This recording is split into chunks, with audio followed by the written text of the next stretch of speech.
अस्सलामुअलैकुम नाजरीन, आज़ाद पाकिस्तान के यूट्यूब चैनल पर मोहम्मद नदीम आपसे मुखातिब है। नाजरीन, जैसे जैसे बाबर आजम स्कैंडल की डेवलपमेंट्स हो रही हैं तो हम कोशिश कर रहे हैं कि आप तक तमाम तर इंफॉर्मेशन जो है वो पहुंचाते रहें। तो पिछली दो वीडियोस आप अगर हमारे चैनल पे जाके देखें तो उसमें हमने बताया डिटेल में कि वो लड़की कौन है, किस तरह बाबर आजम की तमाम पिक्चर्स, वीडियोस और ऑडियोज जो हैं वो रिलीज़ की गई, लीक की गई और इसके पीछे क्या वजूहात हो सकती हैं। और उसके बाद एक अहम और डेवलपमेंट्स हुई जब उसका इंस्टाग्राम अकाउंट जिस पर वो लीक की गई थी वो डिलीट किया गया, उस पर भी हमने आपको तफसीलन आगाह किया। अब एक और अहम तरीन डेवलपमेंट्स हुई हैं। बाबर आजम के जो वालिद हैं उनका रिस्पॉन्स आ गया है इस सारे मामले के ऊपर। और उसके बाद बाबर आजम के जो करीबी दोस्त, जब बाबर आजम से सवाल किया गया था कि गर्लफ्रेंड या इमाम उल हक, तो उन्होंने जवाब दिया था इमाम उल हक। उनका जो बेस्ट फ्रेंड इमाम उल हक है वो भी अब मैदान में आ गए हैं बाबर आजम को डिफेंड करने के लिए। तो आगे चल के आपको बताते हैं कि वो किस तरह बाबर आजम का दिफा करने के लिए मैदान में है और बाबर आजम के वालिद जो हैं उनका क्या रिस्पॉन्स आया हुआ है। तो ये एक ट्विटर अकाउंट है आजम सिद्दीकी के नाम पे। बेसिकली बाबर आजम के जो वालिद हैं उनका नाम आजम सिद्दीकी है। अच्छा, इंस्टाग्राम तो ऑथेंटिक है, वो तो हमारे साथ ऐड है, हमें पता है कि इंस्टाग्राम अकाउंट किस तरह का यूज़ करते हैं। ये ट्विटर अकाउंट है, इस पर तकरीबन 10 घंटे पहले एक पोस्ट लगाई गई है। आजम सिद्दीकी के नाम पे ट्विटर अकाउंट है।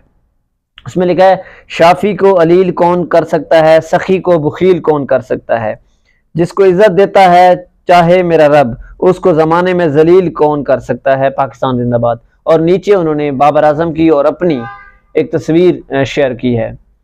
तो बेसिकली ये एक डिफेम करने की कोशिश थी बाबर आजम को, जो सारा मामला हुआ है।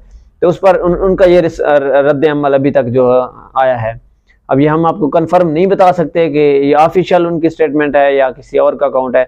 बहरहाल आजम सिद्दीकी के नाम पर ये अकाउंट चल रहा है और उस पर जो है पहले भी बाबर आजम के नाम की ट्वीट्स आती रहती हैं और अब ये ट्वीट्स आई है और उनका रिस्पॉन्स आया है।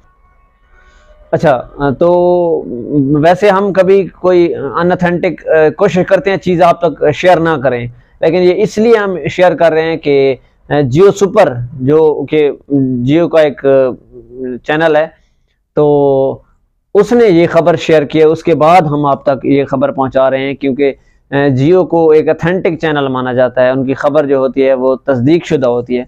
इसीलिए हम ये खबर आप तक शेयर कर रहे हैं, क्योंकि एक ऑलरेडी चैनल ये खबर ब्रेक कर चुका है। अच्छा, उनके वालिद का रिस्पॉन्स आ गया। अब चलते हैं इमाम उल हक पर।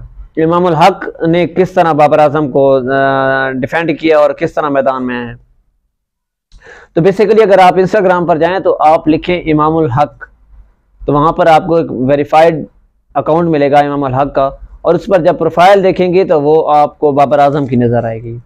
ये प्रोफाइल कोई पुरानी प्रोफाइल लगाई गई नहीं है। ये प्रोफाइल जब वाक़या हुआ है और आज सुबह इमाम उल हक ने ये प्रोफाइल जो है इंस्टाग्राम से अपनी प्रोफाइल हटाकर बाबर आजम की प्रोफाइल जो है वो अपलोड कर दी है।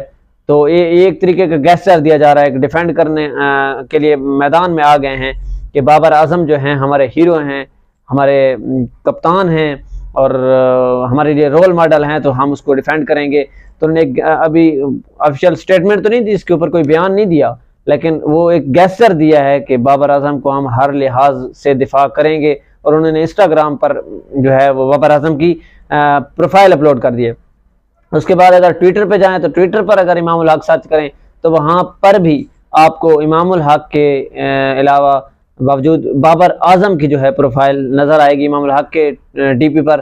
तो उस पर भी अभी उन्होंने कोई ट्वीट्स वगैरह इस मुतालिक नहीं किया, लेकिन प्रोफाइल जो है वो बाबर आजम की अपलोड कर दी है, जिससे ये वाज़े लग रहा है कि इमाम उल हक को सारे मामले की खबर जो है वो पहुंच चुकी है और अब वो खुलकर इसका दिफा करने आ रहे हैं और अपने दोस्त, करीबी दोस्त, बेस्ट फ्रेंड बाबर आजम को इस मामले में मुकम्मल सपोर्ट करने पहुंच चुके हैं। लेकिन अभी तक बाबर आजम का इस पर कोई रद्द अमल सामने नहीं आया। और उसके बाद जब से वो ट्विटर इंस्टाग्राम अकाउंट डिलीट हुआ है, उसके बाद वेदर वो लड़की थी या लड़का था, उसका भी अभी तक कोई रद्द अमल सामने नहीं आया। जैसे ही कोई और डेवलपमेंट्स होंगी तो आप तक शेयर करेंगे। तब तक के लिए दीजिए इजाज़त और देखते रहिए आज़ाद पाकिस्तान।